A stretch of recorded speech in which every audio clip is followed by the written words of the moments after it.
Presiden Joko Widodo masih enggan memberikan komentar terkait permasalahan Syahrul Yassin Limpo dan pimpinan Komisi Pemberantasan Korupsi atau KPK, Firly Bahuri.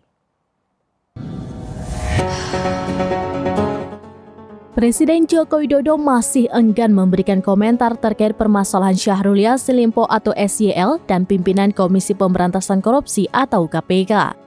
Sebelumnya muncul kasus dugaan pemerasan pimpinan KPK terhadap mantan Menteri Pertanian atau Mentan tersebut.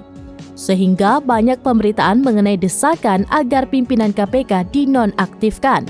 Dalam hal ini, Presiden Jokowi pun mengaku belum mengetahui secara detail bagaimana permasalahan yang terjadi. Sehingga ia tak mau memberikan komentar terlebih dahulu karena takut dianggap mengintervensi. Terkait dengan permasalahan ini, Presiden Jokowi lebih memilih menunggu hingga mendapat informasi yang lengkap. Sebelumnya, SYL sedang disorot lantaran dugaan dalam kasus tindak pidana korupsi belakangan ini. Namun, ada kasus lain yang menyeret nama SYL selain dugaan korupsi yang sedang disidik KPK, yakni terkait dugaan pemerasan. Dikutip dari wartakotalive.com, saat ini Subdit 5 Tipikor Direktorat Reserse Kriminal Khusus Polda Metro Jaya tengah menyelidiki dugaan tindak pidana korupsi berupa pemerasan yang dilakukan pimpinan KPK.